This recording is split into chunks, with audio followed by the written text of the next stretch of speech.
신앙의 에센스 6번째 시리즈, 예수님은 누구신가? 예수님은 누구신가? 교회 다니는 사람들을 가리켜 예수 믿는 사람들이다라고 표현합니다. 자, 그러니까 기독교 신자들은 바로 예수님을 믿는 사람들인 것이죠. 당신은 누구를 믿습니까? 당신은 무엇을 믿습니까? 라고 누군가가 질문한다면 여러분 뭐라고 대답하시겠습니까? 네, 저는 하나님을 믿습니다. 라고 대답한다면 이것은 맞긴 맞는데 100% 정확한 대답이라고 말할 수는 없습니다. 왜냐하니까 우리가 믿는 하나님은 성부 하나님, 성자 하나님, 성령 하나님, 삼위일체 되신 하나님을 믿기 때문입니다. 하나님을 믿는 것은 맞는데 삼위일체 하나님을 믿는다고 하는 게 더 정확한 표현입니다. 왜냐하면 유대교도 하나님을 믿고요. 이슬람교도 알라라고 표현하는 유일신 하나님을 믿습니다. 물론 기독교에서 하나님이 사람과 개인의 관계 맺기를 원하시는 사랑과 은혜의 신으로 표현됩니다. 그러나 이슬람에서의 알라는 전능하고 무한히 정의롭고 자비로운 성격을 가지고 있지만 인간과의 어떤 개인적인 관계보다는 이 종교적인 의무를 강조합니다. 그리고 기독교라고 할 때 이 기독이라는 말은 그리스도의 한자식 표현입니다. 그래서 우리가 예수교라고도 하죠. 예수 그리스도의 가르침을 믿고 따르는 무리라라는 의미입니다. 그렇기 때문에 우리가 바른 신앙을 갖기 위해서는 예수님이 어떤 분이시고 무슨 일을 하셨고 왜 우리가 예수님을 믿어야 하는지를 알아야 하는 것이죠. 자, 여러분 교회 나오시기 전에 여러분이 예수님을 어떤 분으로 알고 있었습니까? 그리고 지금은 예수님을 어떤 분으로 이해하고 있습니까? 어떤 사람들은 예수님에 대해서 가상인물 혹은 신화 속의 인물이다라고 주장하는 경우를 보게 됩니다. 그러나 기독교 신앙을 떠나서 예수님이 실존 인물이냐에 대한 부분은 많은 역사가들을 통해서 증명됩니다. 예수는 기독교의 신앙의 중심 인물일 뿐만 아니라 그가 살았던 시대의 어떤 역사적인 사회적 맥락 속에서 실존 인물이라는 증거들이 많다라는 것이죠. 기독교인들을 말고요. 로마의 역사학자였던 타키투스와 수에토니우스는 예수님에 대해서 이렇게 기록합니다. 타키투스는 AD 116년경에 쓴 연대기에서 예수에 대해서 언급하는데 타키투스는 네로 황제 치세 동안 로마에서 기독교인들이 박해를 받았던 상황을 설명하면서 예수에 의해 처형되었던 그를 따르던 사람들은 크리스티아니라는 이름으로 불렸다. 그리고 크리스투스라는 이름의 사람은 티베리우스 황제의 치세하에 총독 본티우스의 필라토에 의해 처형되었다라고 기록합니다. 이 타키투스라는 사람은 예수를 신적 존재로 언급하지는 않지만 예수의 존재와 그를 따르던 사람들의 탄압에 대해서 이 역사적인 사실을 기록한다라는 것이죠. 그리고 유명한 유대 역사학자였던 요세푸스는 예수님에 대해서 이렇게 묘사합니다. 그는 훌륭한 사람이며 기적을 행한 선지자였고 그를 따랐던 사람들이 많았다. 그는 십자가에 못 박혔으나 그의 제자들이 그를 다시 살아나게 했다고 주장했다라고 기록합니다. 이 밖에도 로마 법학자인 폴리니우스, 수리아의 아시리카를 통해서 예수가 실존 인물임을 확인해 줍니다. 또한 고고학적 발굴과 또 유대 역사학적 배경을 통해서 예수의 어떤 시대적 실체를 뒷받침할 수 있는 증거들이 많이 발견되고 있습니다. 그러니까 예수를 믿고 안 믿고를 떠나서 예수는 실존 인물이었다라는 부분에 대해서는 논쟁의 여지가 없다라는 것이죠. 그리고 우리가 중요하게 여기는 이 성경 말씀, 신약 성경은 예수님에 대하여 아주 자세하게 증거합니다. 그렇기 때문에 예수님은 2000년 전 팔레스틴 땅 유대 지역에 실존했던 인물이라는 데에는 더 이상 이견이 필요 없습니다. 자, 그렇다면 예수는 누구인가? 많은 사람들이 예수의 신성을 믿지 않더라도 예수님에 대해서는 나쁘게 말하지 않습니다. 미국의 유명한 코미디언이었던 빌리 코넬리는 이렇게 말합니다. 나는 기독교를 믿지는 않지만 예수는 멋진 사람이었다라고 생각한다. 예수가 쿨가이였다라는 거예요. 예수를 믿지 않는 사람들 중에서 많은 이들이 예수님을 도덕적 스승이나 윤리적인 지도자라고 칭송합니다. 예수의 그 가르침, 사랑, 용서, 겸손, 이런 윤리적인 원칙을 중심으로 하고 있기 때문에 그의 가르침은 신앙과 상관없이 도덕적으로 유익하다라고 평가합니다. 심지어는 타종교에서도 예수를 부인하지 않습니다. 예수는 정치적인 혁명가였다. 또 이슬람에서는 예수를 중요한 예언자다라고 인정합니다. 그리고 세계 4대 성인 중 한 사람이다라고 표현합니다. 그렇다면 세상 사람들이 증거하는 것 말고 예수님 그분 스스로는 자신에 대해서 뭐라고 말씀하셨는지를 우리가 살펴보는 것이 중요합니다. 성경에 나오는 예수님의 가르침, 그 가르침의 많은 부분에 있어서는 예수님 스스로에 대해서 내가 누구인가, 예수님은 누구인가라는 가르침이 많습니다. 요한복음 14장 6절 말씀 같이 읽어봅니다. 시작. 내가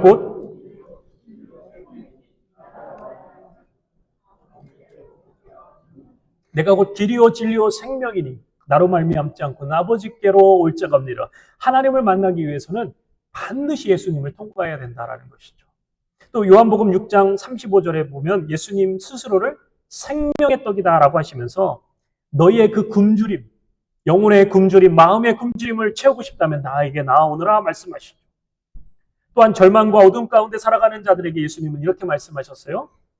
요한복음 8장 12절 시작. 나는 세상의 빛이니 나를 따르는 자는 어둠에 다니지 아니하고 생명의 빛을 얻으리라. 예수님이 세상의 빛이다라는 거예요. 사람들은요 누구나 죽음을 두려워합니다.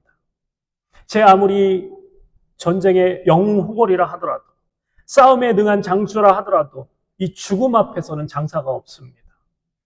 여러분 왜 사람들이 죽음을 두려워할까요? 죽음 이후에 대한 사후세계에 대한 확신이 없기 때문입니다. 죽으면 나에게 어떤 일이 일어나게 될지 모르기 때문입니다. 죽음 후에 어떤 일이 벌어질지 알지 못하기 때문에 그것에 대한 확신이 없기 때문입니다. 예전에 TV 상담 프로그램에 나온 한 여인의 이야기를 들어본 적이 있는데요. 이 여인은 매일마다 죽음의 공포 때문에 잠을 이룰 수 없다라는 거예요. 잠이 들더라도 매일 그 죽는 꿈을 꾸기 때문에 이 자다가 식은땀을 흘리고 깨곤 한다라는 이야기를 들었습니다. 그런데 우리 예수님께서 우리에게 이렇게 말씀하셨어요. 요한복음 11장 25절에서 26절 같이 한번 읽어봅니다. 시작. 나는 부활이요 생명이니 나를 믿는 자는 죽어도 살겠고 무릇 살아서 나를 믿는 자는 영원히 죽지 아니하리라. 아멘. 예수님이 부활이고 생명이라는 거예요. 제가 아는 권사님 한 분이 계신데요. 이 권사님 5년째 암 투병 중이십니다. 제가 목회하던 프레즈노에서 사시다가 이제 4년 전쯤 자녀들이 있는 한국으로 완전히 귀국하셨습니다. 근데 이 권사님 한국에 계시면서도 저랑 지금까지 계속 한 번씩 통화를 하시는데요. 제가 지난주에 통화할 때 보니까 권사님 정말 이제 얼마 안 남으셨구나를 느끼게 됩니다. 말 그대로 오늘 내일 하시는데 제가 조금이라도 이 권사님 의식이 있을 때 제가 권사님께 이런 질문을 했습니다. 권사님 죽음이 두렵지 않습니까? 그러니까 권사님 너무나 밝고 힘있게 대답하셨어요. 목사님 하나도 두렵지 않아요. 아버지 집으로 가는 건데 왜 두렵겠어요? 저는 빨리 주님 품에 안기고 싶어요. 그래서 제가 여쭤봤어요. 권사님 그럼 사랑하는 주님 품에 안기게 되면 가장 먼저 무슨 말씀을 주님께 하고 싶으세요? 그랬더니 권사님이 그 힘없는 와중에 이렇게 대답하는 거예요. 제가 살아있는 동안에 우리 강 목사님이 저를 잘 가르쳐 주시고 잘 돌봐주셔서 제가 여기 왔습니다. 아버지 강 목사님 함께 해주세요. 이렇게 말씀해 주시는데 얼마나 위로와 감동이 됐는지 모릅니다. 이렇게 죽음 앞에서 담대할 수 있는 이유는 죽음 후에 우리 하나님께 나아가는 확신이 있기 때문입니다. 또 예수님 이렇게 말씀하셨죠. 수고하고 무거운 짐진 자들아 다 내게로 오라 내가 너희를 쉬게 하리라. 예수님 자신을 영접하는 것이 하나님을 영접하는 것이며 자신을 본 사람은 하나님을 본 것이다 라고 말씀하셨어요. 그리고 예수님께서 세상 마지막 날 다시 오셔서 세상을 심판하시고 영광의 보좌 앞에 앉으신다라고 말씀하셨어요. 이 자리에 계신 여러분, 저와 여러분은 예수님을 믿기 때문에 이 말씀이 너무나 당연하게 여겨지는 말씀으로 들리지만 예수님을 믿지 않는 사람들 입장에서는 이건 너무나 황당한 주장이죠. 여러분 예수님 시대에 유대인들도 마찬가지였어요. 사람들이 질문합니다. 유대인들이 예수님께 질문합니다. 내가 하나님의 아들 그리스도냐? 예수님이 뭐라고 대답하시죠? 마가복음 14장 62절 말씀 같이 읽습니다. 시작. 예수께서 이르시되 내가 그니라.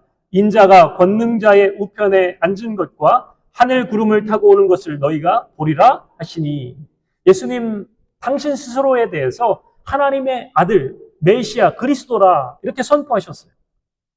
예수님께서 십자가 처형을 당한 이유가 바로 자신을 신이라라고 주장했기 때문에 유대인들이 봤을 때는 죽어 마땅한 신성모독죄인 거예요. 예수님은 자신이 하나님의 유일하신 아들이며 육신이 되신 하나님이다 이렇게 주장하셨어요. 여러분, 만약에 누군가가 자신에 대해서 이런 주장을 한다면 우리는 그를 검증해 봐야 됩니다. 사람들이 갖가지 주장을 합니다. 누군가가 자신이 어떤 사람이라고 주장한다면 그 사실만으로 그가 옳다고 말할 수는 없는 거예요. 예수님 스스로가 자신을 하나님이다라고 주장했다면 여러분, 여기에는 두 가지 가능성만 존재합니다. 그 주장이 맞거나 아니면 틀리거나 중간은 없어요. 그렇죠? 중간은 없어요. 그렇다면 한번 가정해 보겠습니다. 예수의 주장이 거짓이다. 그는 자신의 주장이 그 거짓이다라면 그 주장, 그 거짓된 주장을 알았을 수도 있고 몰랐을 수도 있어요. 만약 자신의 주장이 거짓임을 알고 하는 주장이라면 예수는 뭐가 되는 거예요? 사기꾼이 되는 거예요. 그죠? 자신이 하나님도 아니고 사실 자신도 자기가 하나님의 아들이 아님을 알면서도 내가 하나님의 아들이다라고 주장했다면 그는 사기꾼이에요. 만약 그가 하나님의 아들임을 믿고 주장한다면 정신병자예요. 환상의 자로 사로잡힌 사람이에요. 자, 또 다른 가능성은 뭐예요? 예수님의 주장이 사실이다라는 가능성이에요. 그분의 주장이 사실이라면 진짜 그분은 하나님의 아들로 믿고 따라야 되는 거예요. 중간지대는 없는 거예요. C.S. 루이스가 말한 대로 예수는 사기꾼, 미친 사람, 아니면 진짜 하나님의 아들로 우리는 받아들여야 한다라는 거예요. 그가 어떤 인류의 위대한 스승이라든지 4대 성인 중 한 사람이라든지 이런 터무니없는 생각으로 결론을 내리면 안 된다라는 거예요. 예수님은 애매하게 말씀하시지 않으셨어요. 너무나 명확하게 내가 곧 길이요 진리요 생명이다. 내가 곧 하나님이야 라고 말씀하셨어요. 그렇다면 우리는 분명히 선택해야 됩니다. 그분이 하신 그 말씀대로 예수님을 하나님의 아들로 메시아로 진리와 생명으로 믿고 받아들이거나 아니면 아예 상종도 하지 말아야 돼요. 여러분, 교회 근처 얼씬도 하지 말으셔야 돼요. 왜냐하면 예수는 사기꾼이나 정신병자이기 때문입니다. 중간지대는 없다라는 거예요. 오늘 우리가 읽은 본문에서도 예수님을 단지 영웅적인 인간이나 위대한 스승이 아닌 완전하신 하나님이시며 완전하신 인간이심을 말씀합니다. 다시 한번 본문을 읽겠습니다. 우리 빌립보서 2장 5절에서 7절까지 말씀 다시 볼까요? 5절부터 읽습니다. 너희 안에 이 마음을 품으라. 곧 그리스도 예수의 마음이니 그는 근본 하나님의 본체이시나 하나님과 동등됨을 취할 것으로 여기지 아니하시고 오히려 자기를 비워 종의 형체를 가지사 사람들과 같이 되셨고. 자, 여기서 여러분 하나님의 본체라는 말이 나오죠. 하나님의 본체. 하나님과 동일하신 완전하신 하나님이시다라는 말씀이에요. 그리고 7절에는 종의 형체라고 나옵니다. 그 말씀은 인간의 본질 그 자체였다라는 거예요. 그러니까 예수님은 100% 하나님이셨고 또한 동시에 100% 인간이셨다. 반신반인이 아니에요. 50% 하나님, 50% 인간이 아니라 완전하신 하나님이시면서 또 완전하신 인간이셨다. 이것을 어려운 말로 신학적 용어로 성육신이라고 합니다. 영어로는 incarnation. 완전하신 하나님이 완전한 인간의 몸을 입고 이 땅에 오신 사건. 이것이 바로 성육신 사건입니다. 여러분 생각해 보세요. 이것은요 어마어마한 고통입니다. 독수리를요 작은 새장에 가둬두면 아무리 먹이를 잘 주고 좋은 환경을 만들어줘도 이 독수리가 2주를 넘기지 못한다 합니다. 2주를 넘기지 못하고 죽는다요. 왜 그럴까요? 하늘의 왕자인 독수리는 큰 날개를 펼치고 마음껏 그 높은 창공을 향해서 날아야 하는 존재이기 때문입니다. 하늘의 왕자로서 위엄을 빼앗기는 일은 독수리에게 너무나 큰 고통이다라는 것이죠. 근데 이 독수리 같은 미물도 그러한데 온 우주에 임재가 가득하신 그 하나님, 전지전능하신 그 하나님, 말씀 한마디로 천지를 창조하신 그 창조자 하나님께서 이 좁고 좁은 이 땅에 오시고 작은 인간의 몸을 입고 스스로 시간과 공간의 제약 안으로 뛰어들어오셨어요. 갇히셨어요. 그 영광스러운 하늘 보좌를 버리시고 이 더러운 인간 세상으로 들어오셔서 육신의 옷을 입으셨어요. 왜요? 우리를 사랑하시기 때문에, 우리를 구원하시기 위해서. 하나님의 가슴을 쥐어뜯고 철저히 배신하고 도망간 인간을 용서하시기 위해 그 낮고 천한 마국간에 태어나시고 인간의 생사화복을 친히 경험하시고 그것도 부족해서 십자가에 피 흘려 죽으셨어요.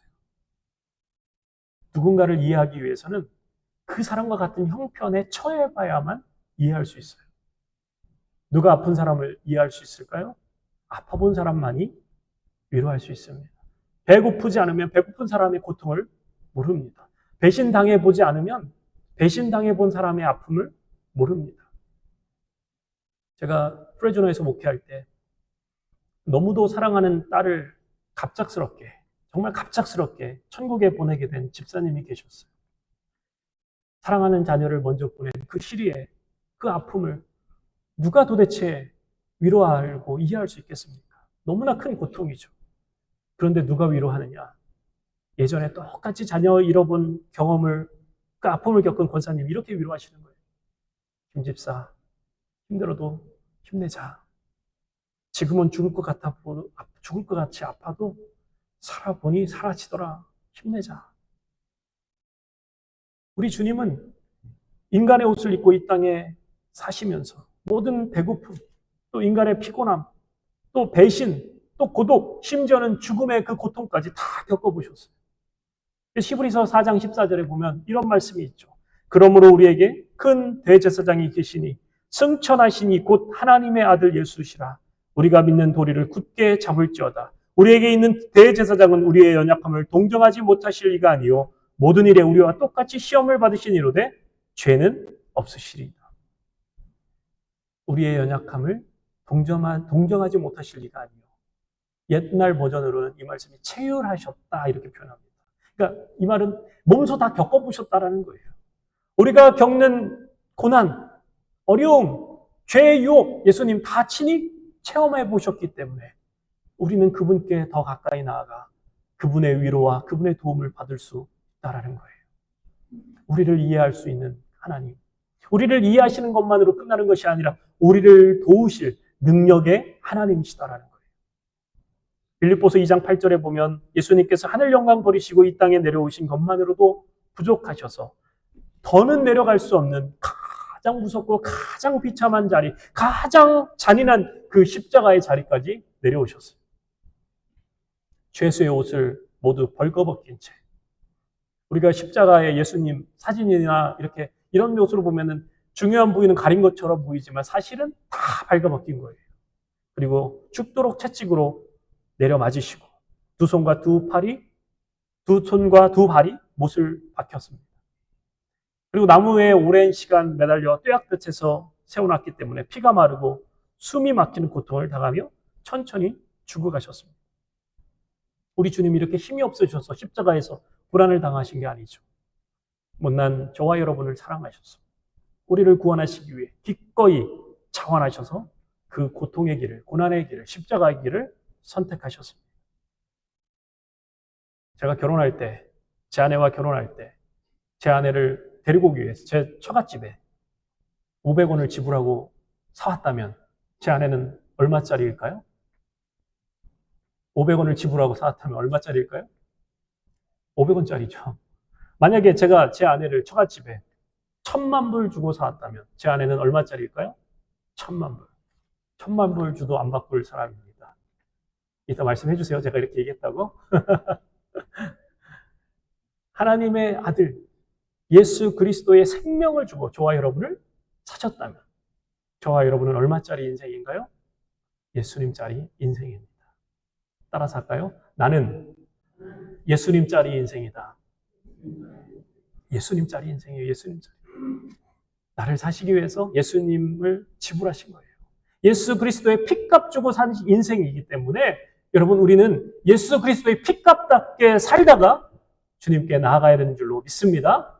아멘. 우리는 피값답게 살아야 돼요. 예수 그리스도의 그 십자가 사랑, 십자가의 은혜를 제대로 깨달아야만 우리는 새로운 피조물이 되는 것입니다. 고린도후서 5장 17절 같이 읽습니다. 고린도후서 5장 17절 시작.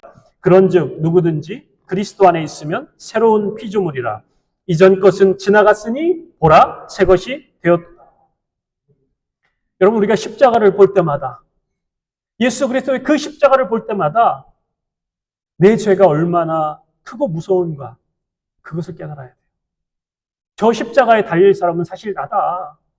그 죄를 해결하시기 위해서 하나님의 아들께서 자신의 생명을 내어놓으신 그 놀라운 사랑 앞에 고개를 숙일 수밖에 없는 거예요. 예수님께서 죽은 자 가운데서 다시 살아나신 육체의 부활은 우리 기독교 신앙의 주축돌이 됩니다. 우리는 반드시 이 십자가 신앙을 통과해서 부활 신앙까지 나아가야 되는 거예요. 십자가 신앙은 예수님의 십자가가 나의 죄를 위한 것임을 가슴 깊이 깨닫고 그 사랑 안에 거하는 거예요. 영혼 깊은 곳에서 솟아나는 회개의 눈물을 흘리며 우리 주님 앞에 엎드릴 때 옛사람은 죽습니다. 예수님은 단순히 위대한 위인이고 훌륭한 지도자가 아니라 내 영혼의 구세주가 되심을 믿습니다. 더 나아가서 이제는 부활신앙까지 나아가야 된다는 거예요. 십자가에 죽기까지 사랑하셨던 그 사랑의 결과가 오늘 본문에 이렇게 기록합니다. 9절 말씀 함께 읽습니다. 9절 시작. 이러므로 하나님이 그를 지극히 높여 모든 이름 위에 뛰어난 이름을 주사. 십자가의 죽으심으로 가장 낮은 자리까지 내려가셨던 예수님이 이제 하늘 끝까지, 그 높은 하늘까지 높임을 받으시며 영광의 주가 되셨다.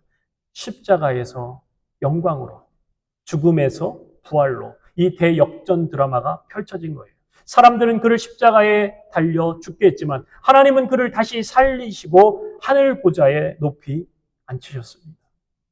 예수께서 죽음을 이기시고 승리하셔서 부활의 첫 열매가 되셨다. 여러분, 이 사실이 우리와 무슨 상관이 있습니까? 예수를 믿는 저와 여러분도 죽고 나면 예수님처럼 영원한 주님 나라에 영광스러운 몸으로, 변형된 그 몸으로 부활한다라는 의미입니다. 세상 사람들처럼 죽음을 두려워하며 전전긍긍하는 것이 아니라 죽음 너머에 있는 그 하나님 나라, 영원한 그 하나님 나라, 영광스러운 그 나라를 바라볼 수 있다라는 거예요. 그렇기 때문에 부활 신앙을 가진 저와 여러분은 천국의 기쁨으로 충만하게 살아갈 수 있습니다. 영원한 생명을 맛보며 세상이 줄 수 없는 참 기쁨과 참 평안을 누리며 살아가는 거예요. 성경에 보면 우리 부활절 본문으로 나오는 예수님의 부활을 목격한 증인들이 많이 등장하죠. 예수님의 무덤에 찾아왔던 여인들, 예수님의 제자들, 그들은 예수님의 죽으심으로 인하여 절망했어요. 슬픔 가운데 비틀거리며 땅이 꺼져가는 그 절망 가운데 어슬렁 걸어갔는데 부활의 예수님을 만나자마자 그들의 생기가 돋습니다. 그 길을 뛰어가는 거예요. 생기가 돌기 시작하고 심장이 다시 힘차게 박동합니다. 지친 어깨가 펴지고 눈이 반짝반짝 빛나게 됩니다. 예전에는 비교도 안 놀라운 힘과 에너지가 생기는 거예요. 왜요? 부활의 예수님을 경험했기 때문에. 성도 여러분, 오늘 여러분의 인생에도 이러한 흥분이 있게 되기를 축복합니다. 예수님 부활하셨다. 예수님 부활하셨다. 부활의 증인이 되어 예수님을 전하지 않고서는 견딜 수 없는 그 복음의 감격, 복음의 열정이 충만하시기를 축원합니다. 우리가 조금 있다가 부를 찬송인데요. 찬송가 94장. 한번 찾아볼까요? 찬송가 94장. 여러분 잘 아는 찬송이죠? 찬송가 94장. 94장이 아닙니다. 예수님은 누구신가? 96장. 96장. 찬송가 96장. 예수님은 누구신가? 이 찬송을 작사하신 분이 있는데요. 이분이 프레드릭 밀러라는 미국인 선교사님이십니다. 이분은 한국 이름도 있어요. 민노아 선교사. 1900년대 초반에 주로 충북, 청주 이 지역에서 활동하시면서 선교 사역을 하셨던 그러한 선교사님입니다. 밀러 선교사님은 1866년에 이 펜실베니아 피츠버그에서 의사의 아들로 태어나셨어요. 그리고 조선 땅을 향하여서 하시는 그 우리 하나님 아버지의 마음을 품고 26살의 나이에 와이프와 함께 선교사로 헌신해서 1892년에 아직 그 복음의 여명이 밟지 않았던 조선 땅에 첫 발을 내디뎠습니다. 우리 미국 장로교회 전신인 미국 북장로교회 파송 선교사로 조선 땅을 밟았습니다. 그때 우리나라는 아직 일본의 식민 통치가 본격적으로 시작되기 전이었습니다. 너무나 혼란스럽고 또 못 살고 풍토병이 아주 위험한 나라가 바로 조선 땅이었어요. 밀러 선교사는 한국에 들어온 그 다음에부터 언더우드 선교사가 세운 고아원을 맡아 운영합니다. 그리고 그 고아원을 경동 예수교 학당으로 발전시키게 됩니다. 버려진 아이들 데려다가 그 아이들을 돌보면서 키우면서 그들을 위해 학교까지 세운 것입니다. 나중에 독립운동 하셨던 도산 안창호 선생님이 이 학교에서 2년간 공부했던 것으로 유명하죠. 밀러 선교사님이 이 학교를 통해서 도산 안창호에게 복음을 전해서 안창호는 예수를 영접하고 그 학교에서 주일학교 교사로 활동합니다. 근데 이 밀러 선교사님 한동안 젊은 부부인데 자녀가 생기지 않았어요. 그래서 고민이었는데 한국에 들어오고 6년 후에 첫 아들을 얻게 됩니다. 그 힘든 타지에서 선교 활동 중에 태어난 그 아이는 이 부부에게 큰 기쁨이었습니다. 그런데 생후 8개월 만에 이 아이가 첫 아들인데 하늘나라로 떠납니다. 그 아들의 시신을 그 양화진에 묻었어요. 너무나 슬프고 아프지만 그 슬퍼할 겨를도 없이 또 자신에게 맡겨진 고아를 돌보며 가르치는 사역을 감당합니다. 약 한 3년이 지났을까요? 그 슬픔이 어느 정도 이제 아물어갈 때쯤 둘째 아이가 생겼습니다. 10달을 뱃속에 넣고 아이가 세상 밖으로 나올 날을 손꼽아 기다렸습니다. 드디어 1902년 3월 7일 둘째 아이가 태어났습니다. 근데 하나님께서는 또 하루 만에 이 아이가 잃어가셨습니다. 둘째 아이도 양화진에 묻었습니다. 외로운 타국에서 10년째 아이를 갖지 못한 이 두 부부, 두 아이를 먼저 보내야 했던 이 밀러 선교사님의 아내 선교사님은 이 아이를 잃은 슬픔을 이기지 못해서 각종 질병에 시달리다가 또 세상을 떠나게 됩니다. 그러니까 조선 땅을 밟은 지 10년밖에 안 된 그 짧은 시간 안에 자신의 목숨보다 사랑했던 이 세 사람을 모두 양화진에 묻어야 했습니다. 이 모든 일들을 지켜보던 조선 사람들이 이 밀러 선교사님에게 묻습니다. 아니 도대체 당신이 섬기는 그 예수가 누구기에 당신을 이렇게 힘들게 한단 말이요. 이 밀러 선교사님은 그들의 물음에 대한 대답으로 찬양을 지어 부르기 시작합니다. 예수님은 누구신가? 우는 자의 위로와 없는 자의 풍성이며 천한 자의 높음과 잡힌 자의 노임되고 우리 기쁨 되시네. 예수님은 누구신가? 약한 자의 강함과 눈먼 자의 빛이시며 병든 자의 고침과 죽은 자의 부활되고 우리 생명 되시네. 얼마든지 하나님을 원망하고 나에게 맡겨진 사명이고 뭐고 다 포기하고 그냥 하나님과 상관없이 살 수 있는 상황입니다. 아니 내가 주님을 위해서 내 평생을 헌신하고 주를 위해서 이 복음에 척박한 이 조선 땅으로 와서 주의 살기로 작정했는데 하나님 나에게 이런 고통을 주실 수 있느냐고 따지면서 자신의 처한 상황을 비관하고 친구들이 있는 미국으로 돌아와 위로받으며 편히 살 수 있었는데 그러나 그는 그렇게 하지 않습니다. 그 모든 슬픔을 뒤로 한 채 이 44년 동안을 복음이 척박한 조선 땅을 위해 봉사하다가 죽게 되어 마포에 있는 양화진 선교사 묘지에 묻히게 됩니다. 자신의 자신의 삶의 모든 것을 가져간 예수, 사랑하는 아내 데려가고 자녀들 데려가셨어요. 또한 정들었던 또 익숙한 자기 나라를 떠나 주를 위해 외롭고 무서운 그 조선을 위해 자신의 삶을 드리기로 작정했던 하나님의 종에게 주님 너무하신 거 아닙니까? 이런 생각이 듭니다. 도대체 그가 섬기는 예수가 누구길래, 그가 전하는 예수가 누구길래 그런 고난의 상황에서도 포기치 않고 자신에게 주어진 그 길을 걸어갈 수 있었단 말인가? 예수를 모르는 사람들은 궁금할 수밖에 없는 것이죠. 여러분, 여러분에게 예수는 누구입니까? 나에게 있어서 예수님 어떤 분이십니까? 내 인생 뒤나 봐주시고 나를 꽃길로만 걷게 하시는 그런 분입니까? 아니면 우리의 삶에 아픔이 있고 고통이 있고 고난도 있지만 그럼에도 불구하고 그분은 나의 위로자가 되시고 나의 기쁨이 되시고 우리를 풍성하게 하시는 분이시고 나를 구원하시는 구원자 되시다라고 고백할 수 있습니까? 여러분에게 질문합니다. 여러분에게 있어서 예수님은 누구십니까? 우리 예수님은 이런 말씀하셨어요. 내가 너를 종으로 여기지 아니하고 친구로 여긴다.